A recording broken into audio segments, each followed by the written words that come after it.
Alléluia, gloire soit rendue à Dieu. Nous bénissons le Seigneur pour son amour et sa bonté dans nos vies. Nous reconnaissons pour tout ce qu'il est et ce qu'il fait. Heureux nous sommes de nous retrouver cet après-midi. Gloire soit rendue à Dieu. Que le Seigneur vous bénisse. Bienvenue à notre temps de partage biblique. Et le thème de cet après-midi, c'est Bible et moi. Bible et moi. C'est très important de pouvoir parler de la Bible et du chrétien, de la Bible et de l'enfant de Dieu. La Bible est donc la parole écrite. La Bible est la parole écrite que nous possédons les uns et les autres dans nos maisons. Alors, le terme Bible peut être défini comme étant Biblia. Biblia vient d'un terme grec qui est donc Biblia, ce qui signifie les livres ou le rouleau. Étymologiquement, la Bible est associée à l'idée des livres ou des écrits sacrés regroupés en un ensemble cohérent. Vous constaterez que la Bible est un recueil des livres. En d'autres termes, une bibliothèque, et une bibliothèque qui contient 66 livres. Et les 66 livres sont repartis en deux alliances, l'Ancienne Alliance et la Nouvelle Alliance, l'Ancien Testament et le Nouveau Testament. Vous rencontrerez aussi des livres qu'on appelle des livres non inspirés ou des apocryphes en dehors de ces 66 livres. Mais nous vous conseillerons de pouvoir vous attacher aux livres inspirés qui sont donc les 66, parce qu'au-delà de ces 66 livres, les autres livres sont des livres qui n'ont pas répondu aux normes du canon, le canon biblique. Ce n'est pas l'orientation du message de cet après-midi. Cet après-midi, je voudrais partager une pensée au sujet de la Bible et moi. La Bible, c'est donc cette parole écrite, c'est-à-dire le Logos. Le Logos est bien différent du Rhéma. Vous avez certainement entendu parler du Rhéma et entendu parler du Logos. Le Rhéma, c'est la parole inspirée. Le Rhéma, c'est la parole révélée. Mais le Logos, c'est la parole écrite. Vous constaterez que le Logos, qui est donc la parole écrite, est celle qui a toujours été valorisée par Dieu lui-même. Pourquoi? Parce que le Rhéma dépend quelquefois de celui qui reçoit. Nous pouvons recevoir quelque chose au sujet d'un principe, d'une situation particulière. Si nous sommes plusieurs personnes à recevoir, la réception que nous allons avoir au sujet de la parole, du Rhéma, elle sera différente pour un même sujet. C'est-à-dire qu'on ne va pas avoir les mêmes mots, on ne va pas avoir les mêmes émotions, on ne va pas avoir la même façon d'apprécier la chose, même si pour le but final, ça peut être la même chose. C'est pourquoi le Logos est plus grand que le Rhéma. Le Rhéma ne peut pas être plus grand que le Logos. Le Rhéma ne peut pas être plus dominant que le Logos. Le Logos, c'est la parole écrite. Le Logos, c'est la Bible. Le Logos, c'est la parole qui a été manifestée en chair. Le Logos, c'est cette parole que vous possédez dans vos mains. Elle est plus puissante, elle est plus forte, elle est plus glorieuse, elle a plus d'autorité que le Rhéma. Le Rhéma dépend de celui ou de celle qui reçoit. Mais la Bible elle a déjà été écrite, elle a déjà été validée par Dieu au travers de ses serviteurs. Donc le réma ne doit pas nous éloigner du logos. Quel que soit le réma que nous recevons, d'ailleurs la Bible nous invite à examiner le réma. Le réma qui est donc la prophétie. Quand vous recevez une prophétie, vous recevez une parole prophétique, il faut que cette parole prophétique soit examinée à la lumière des Écritures, à la lumière de la parole de Dieu. Quel que soit le nom, quelle que soit la nature de la prophétie que vous recevez, vous avez intérêt de pouvoir examiner cette prophétie à la lumière de la Bible, à la lumière de la parole de Dieu. Pourquoi? Parce que l'autorité, c'est la parole de Dieu. L'autorité, ce n'est pas ce qui sort de la bouche d'un homme de Dieu. L'autorité, ce n'est pas la révélation qui sort de la bouche d'un homme de Dieu. L'autorité, c'est la parole écrite, la Bible, la parole de Dieu. C'est pourquoi tout ce qu'on va vous dire, tout ce qu'on peut vous donner comme réma, comme révélation, examinez cette révélation à la lumière de ce que dit la Bible.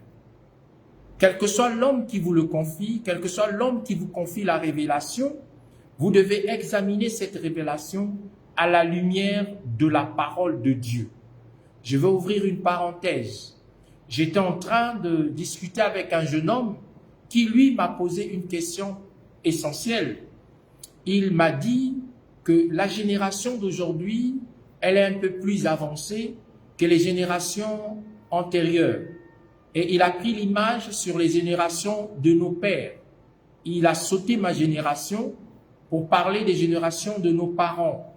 Il dit, au temps de nos parents, c'était normal de rencontrer un puceau, une pucelle qui se rencontrent pour la première fois et qui vont en mariage.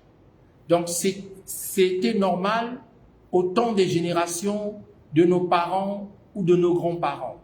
Il dit, en notre génération, il est impossible, notamment dans sa génération à lui, il était impossible de pouvoir rencontrer un puceau, une pucelle, qui se réunissent, qui se rencontrent et qui vont aller se marier.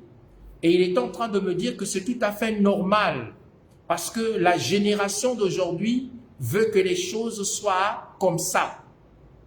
Et donc, j'étais en train de lui répondre en lui disant, mais il faudrait se souvenir de l'autorité de la parole de Dieu. Qu'est-ce que la parole de Dieu dit pour que nous puissions partager quelque chose d'ordre intime avec un homme ou une femme? Lui, dans sa pensée, c'est que c'est normal de pouvoir aller dans le mariage en découvrant l'intimité de l'un ou de l'autre. Mais je lui ai dit, il faudrait reconnaître l'autorité de la parole de Dieu. Qu'est-ce que la parole de Dieu dit? Et je lui disais encore, jeune homme, il faudrait que l'autorité de la parole de Dieu s'applique dans la vie du chrétien ou du croyant pour que l'on puisse faire la différence entre le jeune qui connaît Dieu et le jeune qui ne connaît pas Dieu, entre la jeunesse mondaine et la jeunesse chrétienne. Où est la différence? Si la jeunesse mondaine considère que c'est tout à fait normal de pouvoir s'entretenir ou d'avoir une intimité avant d'entrer dans le mariage, si la jeunesse mondaine considère que c'est normal, qu'en est-il de la jeunesse chrétienne alors? La jeunesse chrétienne doit faire la différence, c'est-à-dire qu'elle doit assumer et recevoir l'autorité de la parole de Dieu, qui est donc la Bible. Alors, je voudrais, au travers de ce partage biblique, nous encourager les uns et les autres à reconnaître l'autorité de la parole de Dieu. C'est pourquoi je disais, la Bible et moi. Et nous avons appris que la Bible, c'est Biblia en grec, ce qui signifie les livres ou les rouleaux. Et étymologiquement parlant, ce terme veut simplement dire que la Bible est un recueil, un ensemble de livres, comme une bibliothèque. Et donc la Bible m'apporte quelque chose de particulier. La première chose que la Bible t'apporte, la première chose que la Bible m'apporte, la Bible est un guide spirituel. Alléluia. La Bible est un guide spirituel.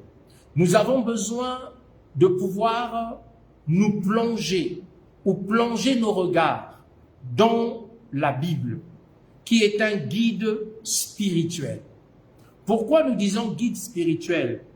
Parce que l'homme est non seulement un être physique, mais il est aussi un être spirituel. Et donc spirituellement, il a besoin d'être guidé. Spirituellement, l'homme a besoin d'être orienté.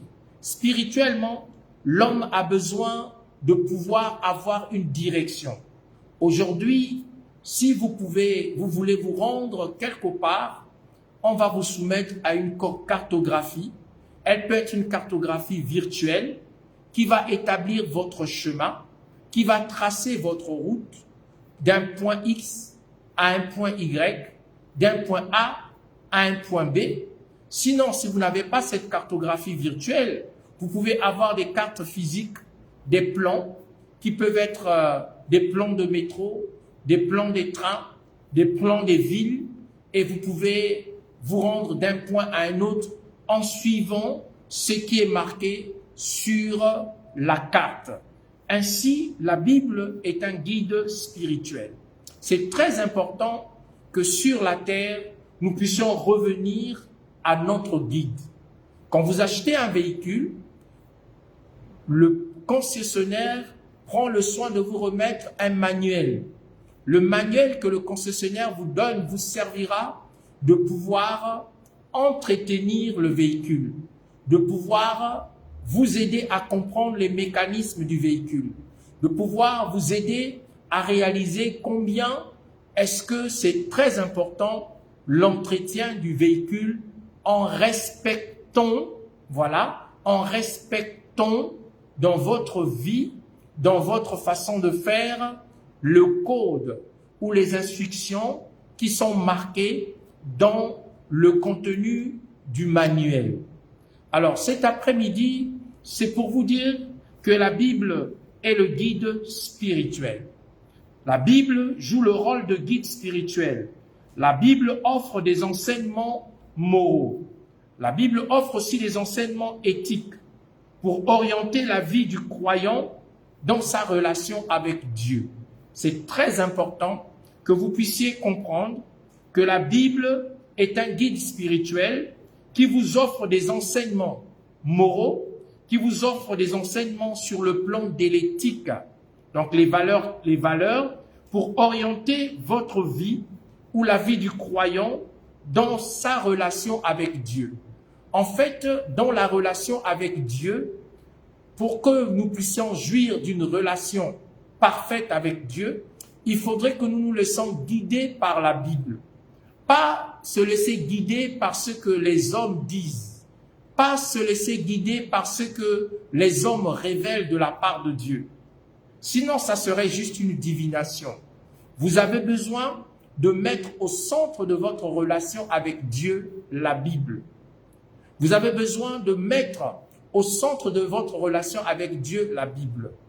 Je ne remets pas en cause le bien fondé de la littérature chrétienne.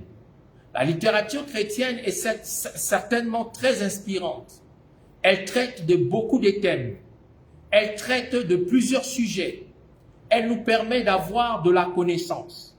Mais la connaissance qui vient de la Bible est une connaissance directe, une connaissance divine, une connaissance de Dieu. Quand vous ouvrez votre Bible et que vous commencez à la lire, sachez qu'en lisant la Bible, vous êtes en relation directe avec Dieu. C'est-à-dire que ce Dieu qui est en train de vous parler, c'est Dieu qui est en train de vous instruire, c'est Dieu qui est en train de vous montrer sa volonté.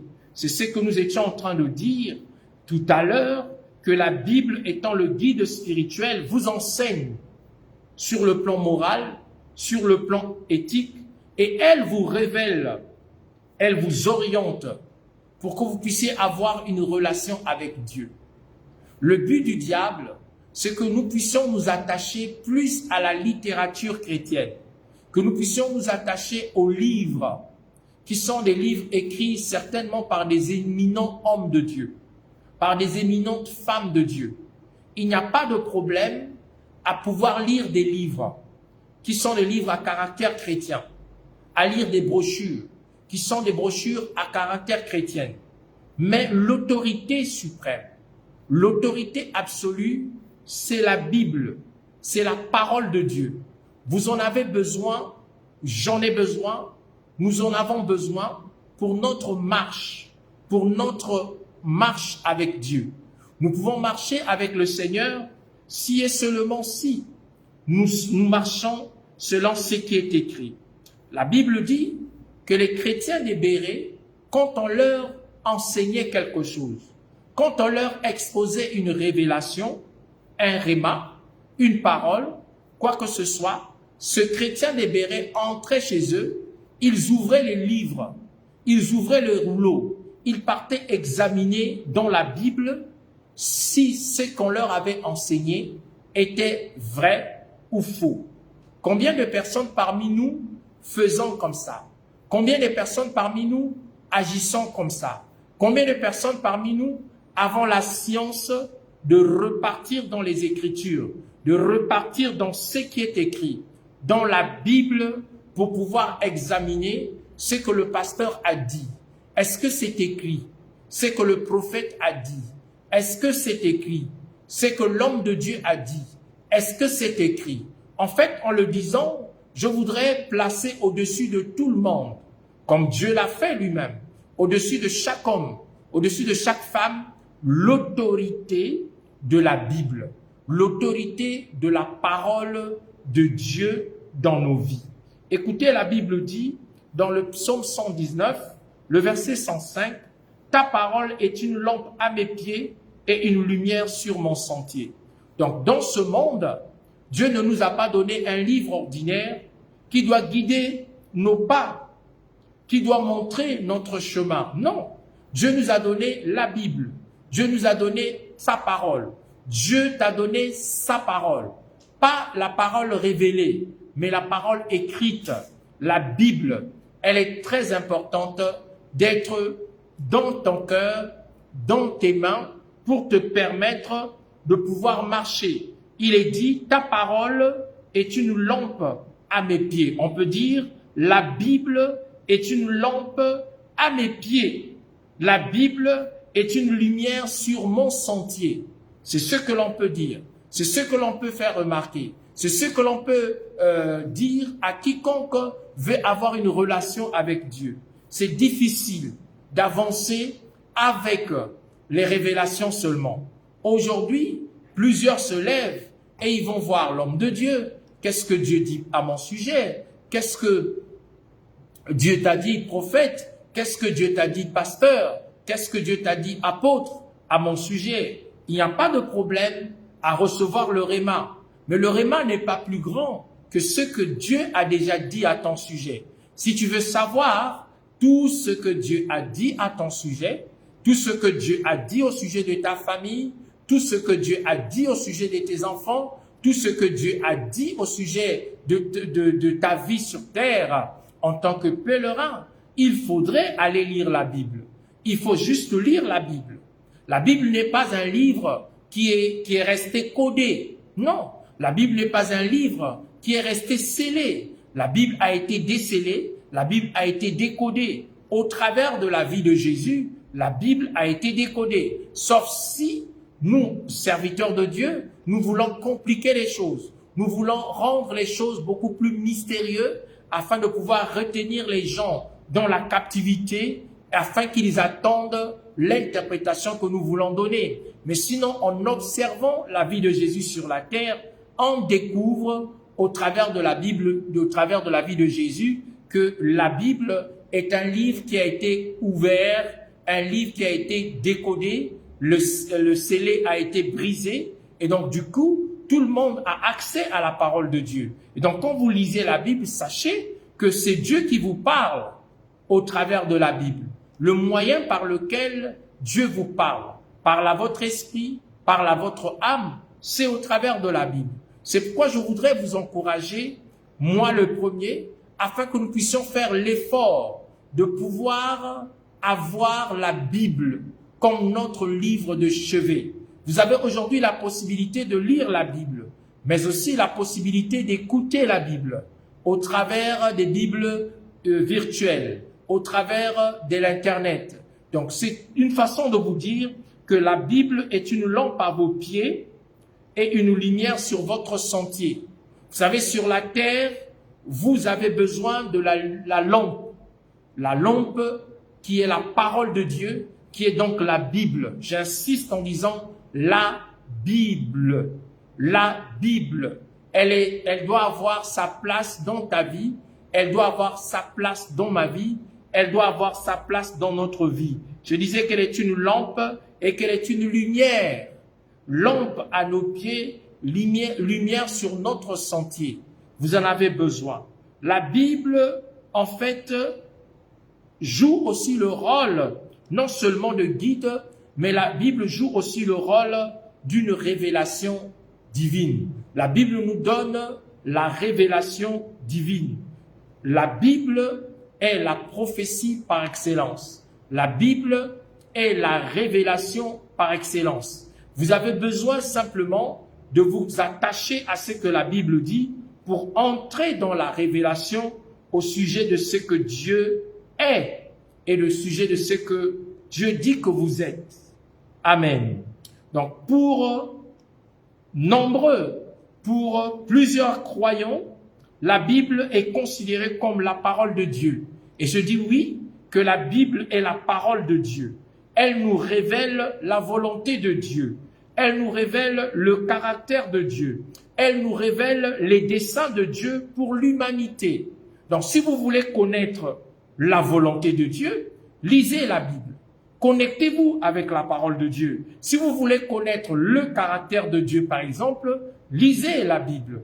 Connectez-vous à la Bible. Si vous voulez savoir les desseins de Dieu pour l'humanité, le dessein de Dieu pour les hommes, le programme de Dieu pour les hommes, le calendrier de Dieu pour les hommes, tout est écrit, tout est dans la Bible, tout est dans la parole de Dieu. Ce n'est pas dans les livres à caractère chrétien.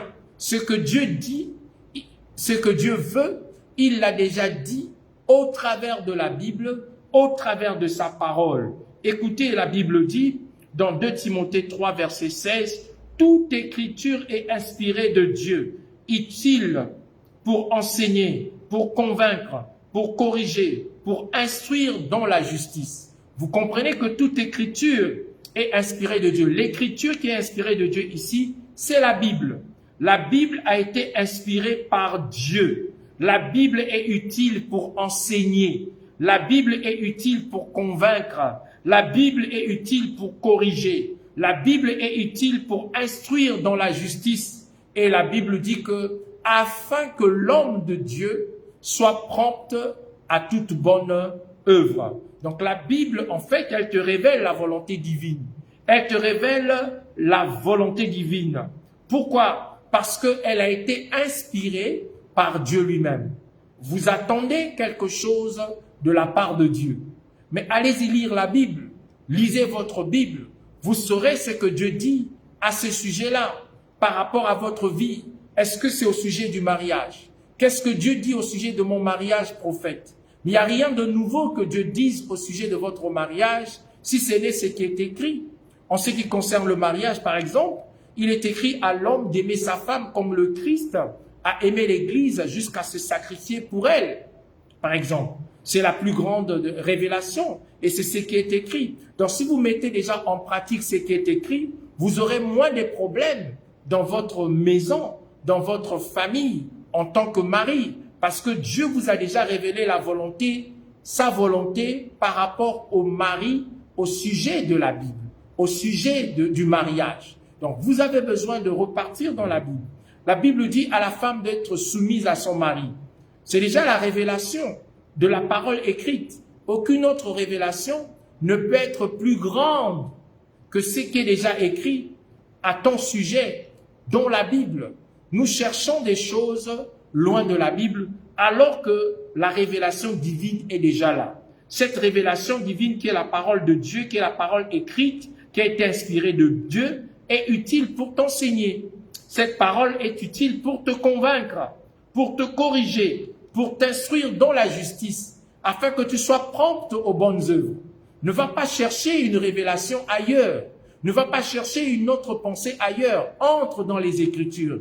Retourne dans la parole de Dieu. La Bible déclare que ce livre de la loi, et c'est ce que Moïse dit Dieu dit à Josué, que ce livre de la loi ne s'éloigne pas de ta bouche. Médite ce livre jour et nuit, afin de pouvoir agir fidèlement selon ce qui est écrit. Vous comprenez que tout est écrit, tout est dans la Bible. Et notre problème à nous, c'est que nous n'avons pas donné à la Bible toute la place pour permettre à cette parole qui est la Bible de pouvoir grandir, se révéler et se manifester dans nos vies.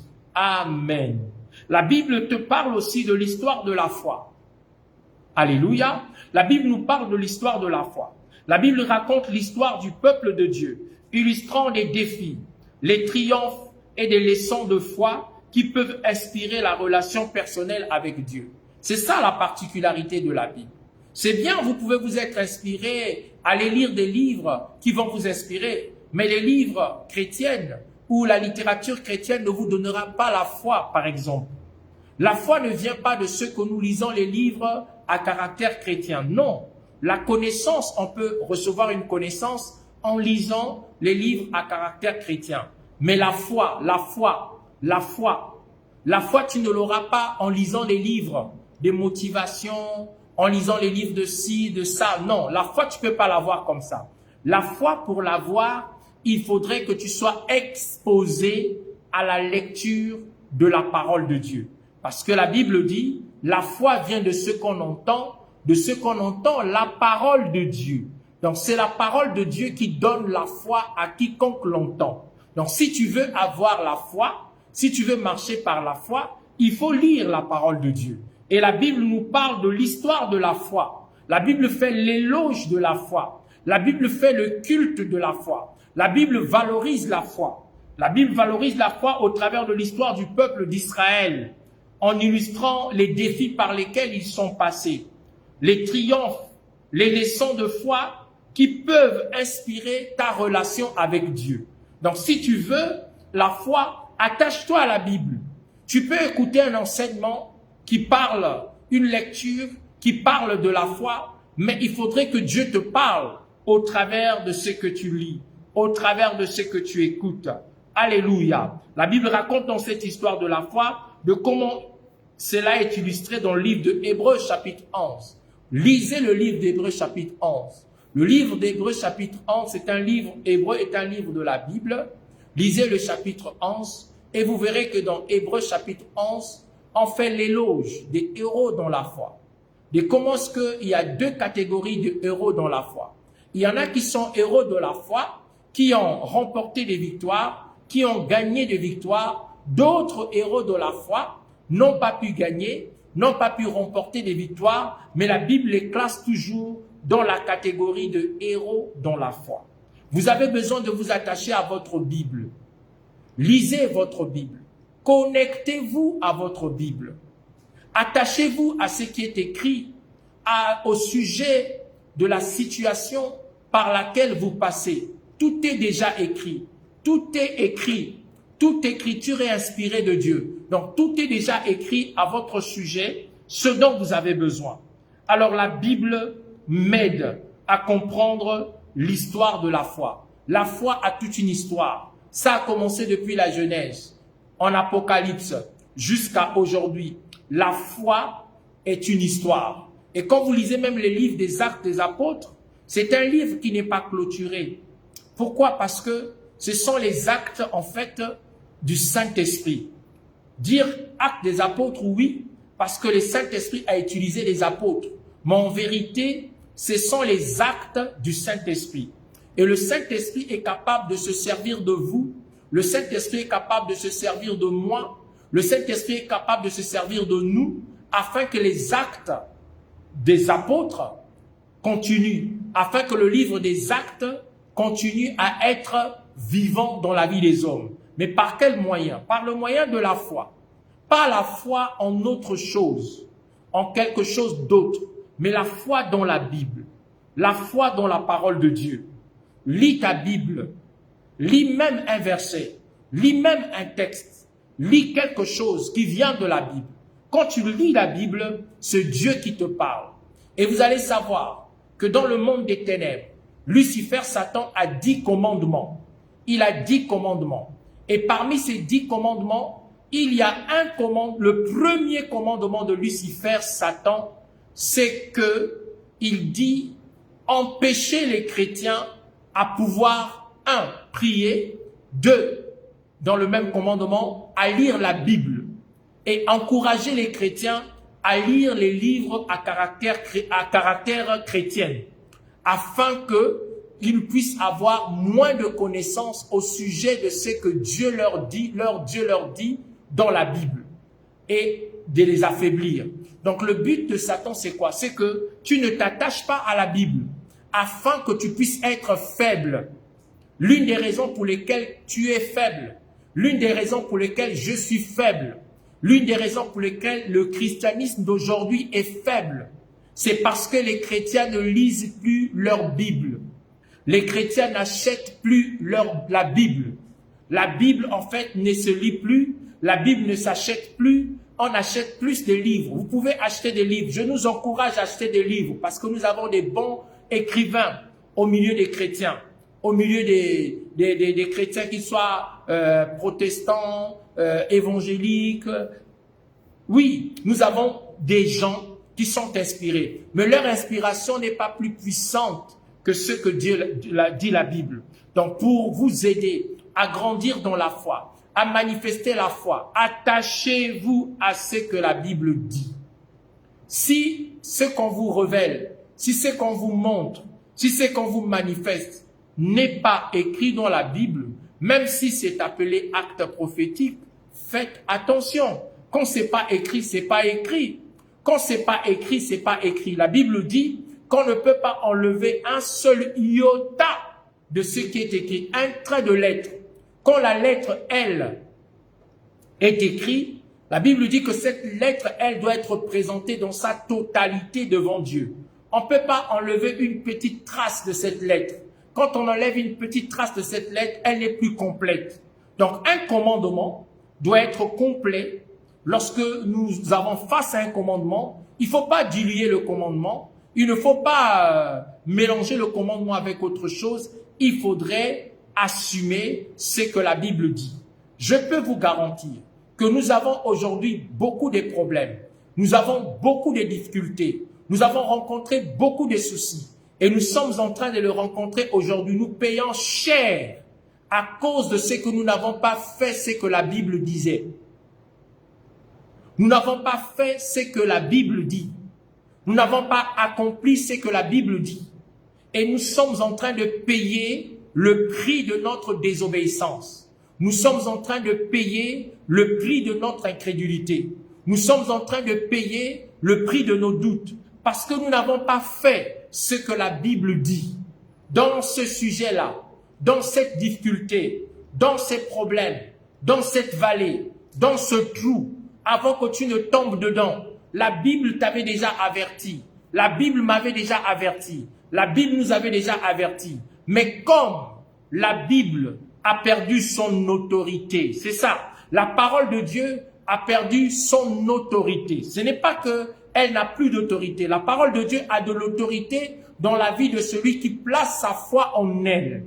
Mais plus que nous sommes plutôt devenus rationnels, nous sommes plutôt devenus intelligents et plus intelligents que ce que Dieu dit. Et nous ne voulons pas faire, nous ne voulons pas mettre en pratique ce que la Bible déclare. Nous avons des problèmes. Pourquoi nous divorçons aujourd'hui? Pourquoi il y a beaucoup de divorces parmi les chrétiens? Surtout nous les évangéliques, comme on dit les évangélistes. Pourquoi? C'est parce que nous ne voulons pas mettre en pratique ce que la Bible dit. Et même avant d'y arriver, la Bible nous avait déjà avertis sur beaucoup de choses. Mais nous avons préféré être dans les compromis. Nous avons choisi la voie des compromis. Nous avons choisi la compromission. Nous avons dilué l'autorité de la parole de Dieu. Nous avons dilué l'autorité de la volonté de Dieu. Et comme maintenant, nous sommes exposés à des difficultés, nous sommes exposés à des tracasseries, ce que nous voulons encore faire, c'est de pouvoir aller encore à l'encontre de la parole de Dieu dans le souci de vouloir réparer notre désobéissance primaire au sujet de ce que la parole de Dieu avait dit lorsqu'il était question d'être obéissant. Mais nous n'avons pas été obéissants. Donc c'est pour vous dire que quel que soit alpha, quel que soit bêta, il faudrait que l'autorité de la parole de Dieu soit rétablie dans ta relation, dans ma relation avec Dieu.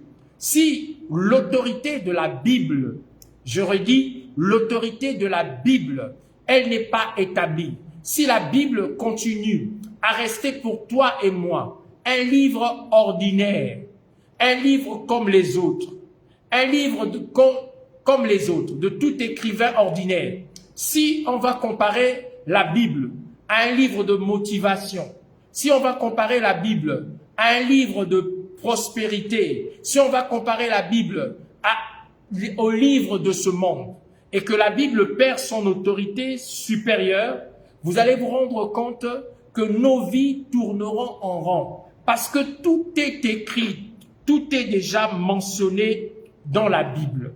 C'est important que nous puissions revenir à ce que la Bible dit. Et vous allez voir que Jésus avait raison. On lui a parlé du divorce. On lui a dit, mais Moïse nous a permis de répudier nos femmes, de chasser nos femmes, de divorcer avec nos femmes, en adressant à nos femmes une lettre de divorce. Et Jésus dit, si Moïse vous a écrit ça, c'est à cause de l'endurcissement de votre cœur. C'est parce que vos cœurs sont durs. C'est parce que vos cœurs ne savent pas pardonner. C'est parce que vos cœurs ne savent pas supporter. C'est pourquoi Moïse vous a donné une réponse en dépit de ce que Dieu dit, mais une réponse en relation avec l'état de votre cœur. Donc vous comprenez que la réponse de Moïse au sujet du divorce, c'est une réponse qui est liée au cœur des hommes, qui est un cœur dur, un cœur difficile à pardonner. Voilà pourquoi Moïse répond comme ça. Mais Jésus, après avoir dit que Moïse vous a permis de le faire à cause de la dureté de votre cœur, Jésus maintenant vient placer au-dessus de ce que Moïse dit l'autorité de la Bible, l'autorité de la parole de Dieu. Il dit, au commencement, il n'en était pas ainsi. Notre problème, votre problème, mon problème, c'est que nous ne voulons pas nous attacher à ce qui a été dès le commencement. Nous ne voulons pas être, nous ne voulons pas nous associer, nous ne voulons pas obéir à ce qui a été au commencement. Mais au commencement, c'est quoi? Au commencement était la parole. La parole était avec Dieu et la parole était Dieu. Donc au commencement de toute chose, au commencement d'une relation, il faut établir les fondements, les fondations de la parole, établir l'autorité de la parole, remettre la parole de Dieu au centre, au commencement d'une relation, que ça soit une relation amoureuse, que ça soit une relation d'affaires, que ça soit une relation entre un homme et une femme, entre une femme et son mari, entre les parents et les enfants, entre un patron et ses subalternes, entre un directeur et ses collaborateurs, entre les membres dans la famille.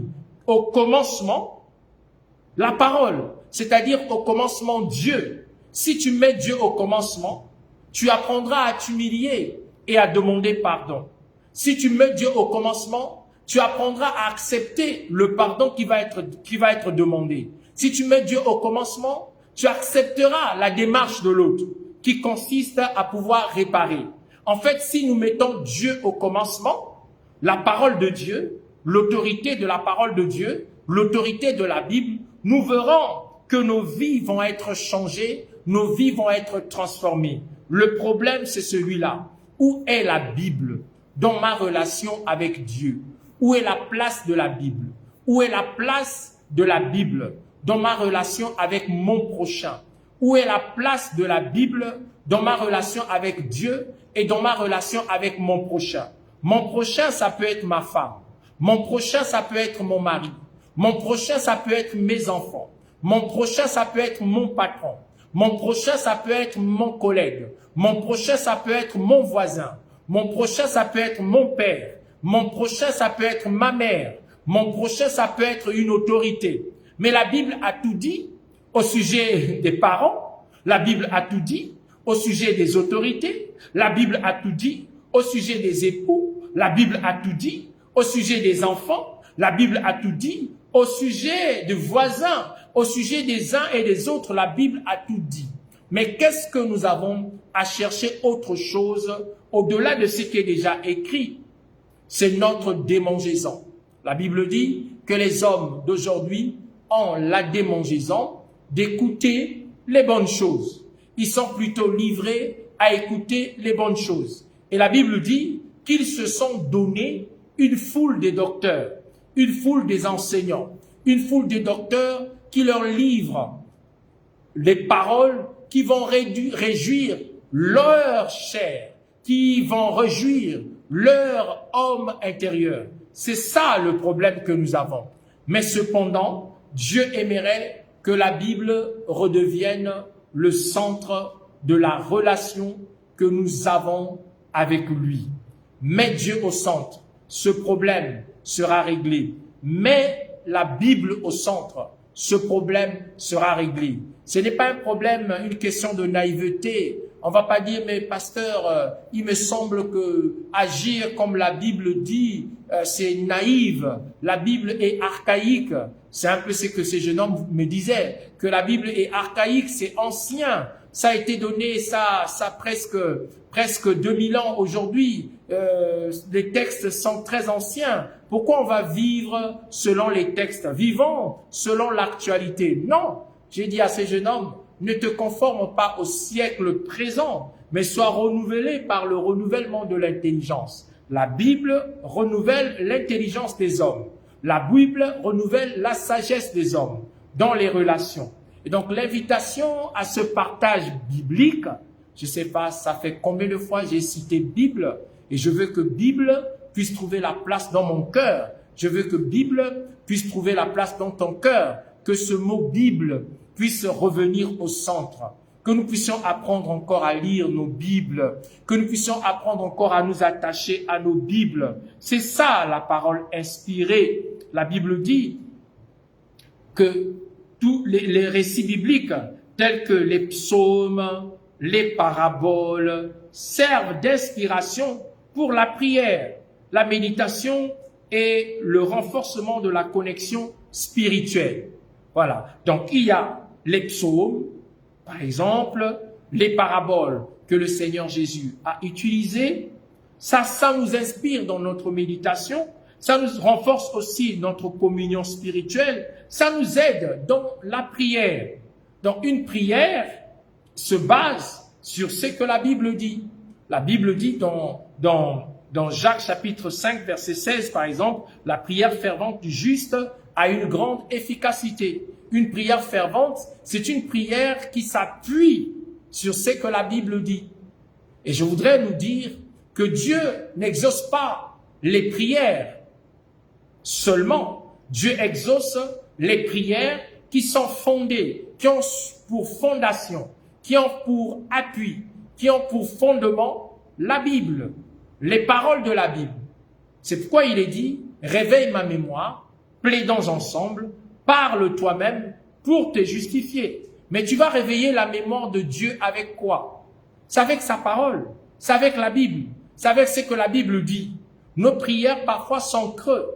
Nos prières répondent aux normes humaines. Nos prières répondent aux rhétoriques des hommes, aux formules de langage des hommes. Mais nos prières parfois sont vides parce que je parle bien l'anglais ou le français ou l'espagnol ou je ne sais quelle langue. Mais là-dedans, il n'y a aucune pensée de Dieu. Là-dedans, il n'y a aucune parole de Dieu. Là-dedans, il n'y a aucune vérité biblique. C'est une prière qui est creuse. Elle n'est pas puissante. Pour qu'une prière soit puissante, il faut qu'elle soit inspirée des textes bibliques, de ce qui est écrit, de ce que la Bible déclare. Il faut réveiller la mémoire de Dieu, mais il faut être en contact avec la Bible.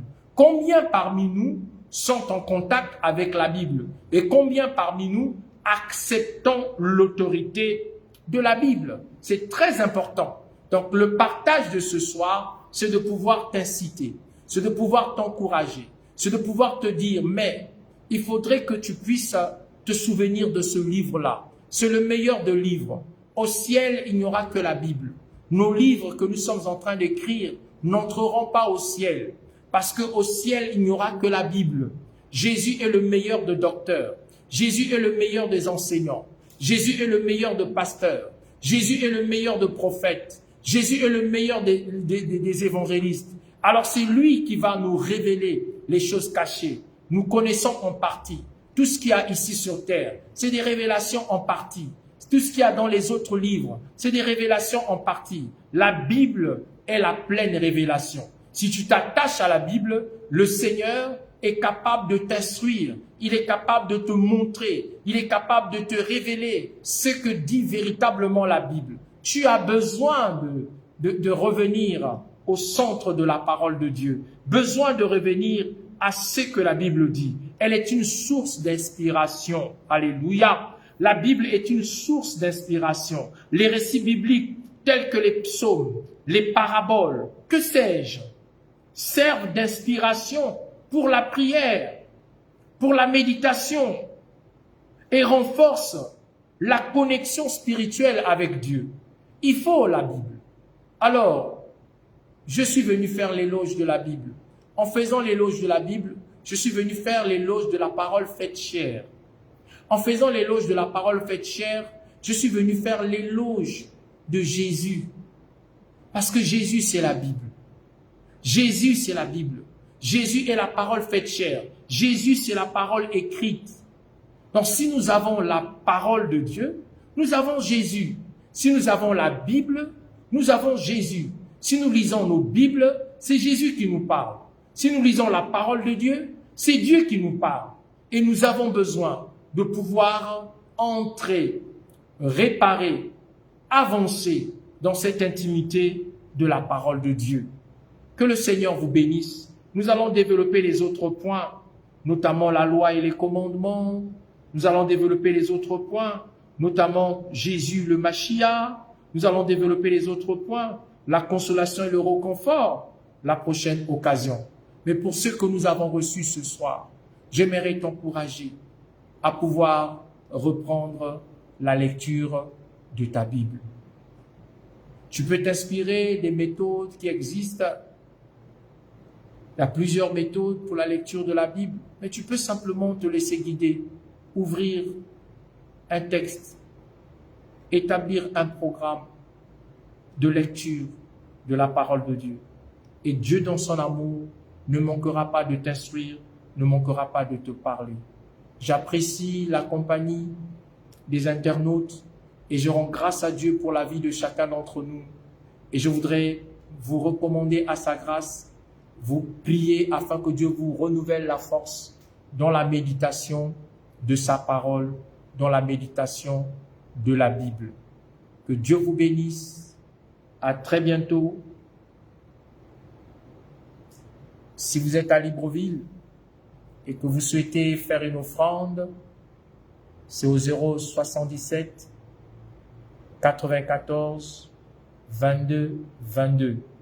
077 94 22 22. Vous pouvez nous faire un Airtel Money pour soutenir la mission et Dieu ne manquera pas de vous bénir. On se dit à vendredi pour notre temps d'école de prière. Béni soit le nom de Dieu. Nous allons vous quitter, chers internautes, et repartir en présentiel.